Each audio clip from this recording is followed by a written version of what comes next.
A gente vai a Brasília agora. O presidente do Banco Central, Roberto Campos Neto, disse hoje que ficou surpreso com a inflação registrada no Brasil em março. Puxada pela alta dos combustíveis, a taxa foi a maior para o mês desde 1994. A fala foi durante um evento em Brasília. A repórter Juliana Lopes tem detalhes para a gente.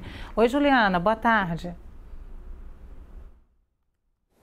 Oi, Luciana. Boa tarde para você e a todos que nos acompanham. O presidente do Banco Central comentou o IPCA, o resultado do IPCA para o mês de março, que revelou esse aumento da inflação, segundo o IBGE, de 1,01% para 1,6%, um avanço bastante considerável, e essa taxa mensal também é considerada a maior desde janeiro de 2003. Só para a gente lembrar, o Banco Central é o responsável por controlar a inflação, fazendo a calibragem da taxa Selic, ou seja, dos juros, e o presidente do Banco Central ponderou, afirmou que a queda do dólar ainda não refletiu nos preços, que quando isso acontecer, o que a gente deve acompanhar é uma desaceleração da inflação, que não aconteceu por enquanto.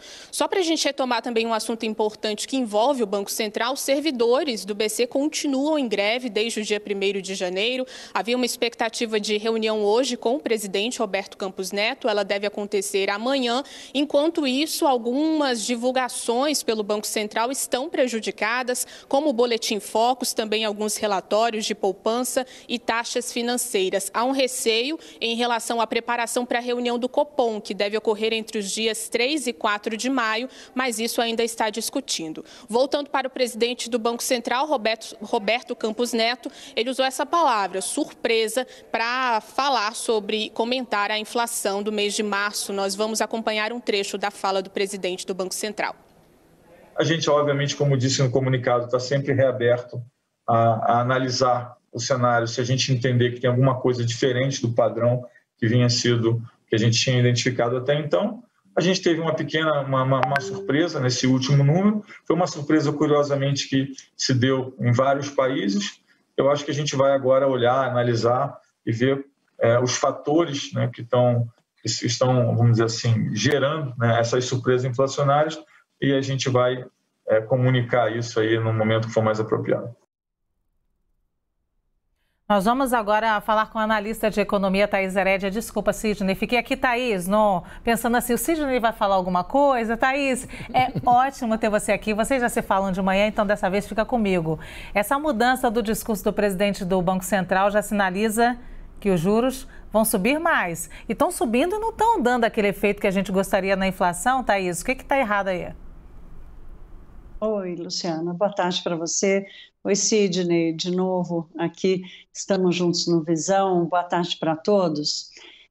Bom, primeiro eu quero fazer uma ressalva, que não está fácil ser diretor ou presidente do Banco Central.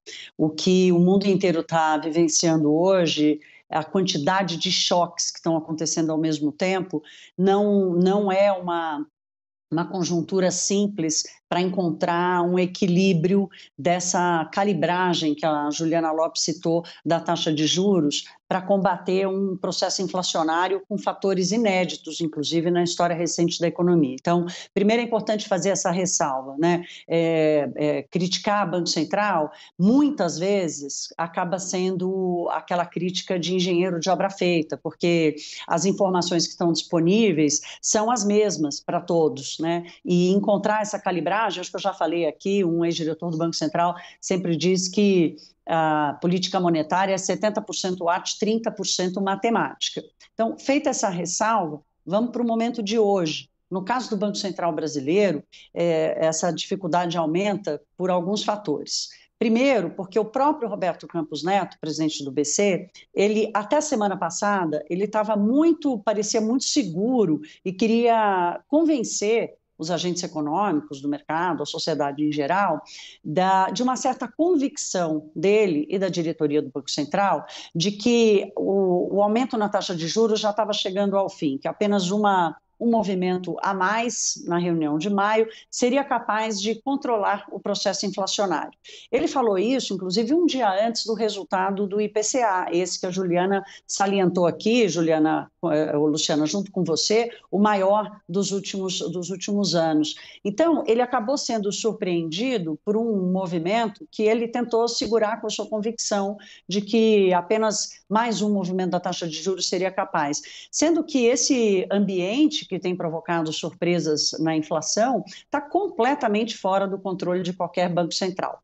O diretor, o presidente do nosso BC aqui, ele tem tentado, de alguma forma, segurar um pouco a percepção ou a ideia de que existe ali algum controle sobre a inflação, mas nenhum presidente do Banco Central está conseguindo fazer isso. Então, essa é a primeira realidade. A segunda realidade é essa que a Juliana Lopes também trouxe, da greve dos servidores do Banco Central, que há 2 semanas tem deixado não só o BC, mas também os agentes econômicos em geral, do mercado financeiro, empresários, a sociedade em geral, sem informações para tomar decisão. Então, ficou mais difícil ainda. Os juros vão continuar subindo, sim, a inflação deve surpreender ainda para cima, ela vai cair, em algum momento ela deve cair, mas a velocidade e a intensidade hoje são mais dúvida do que certeza.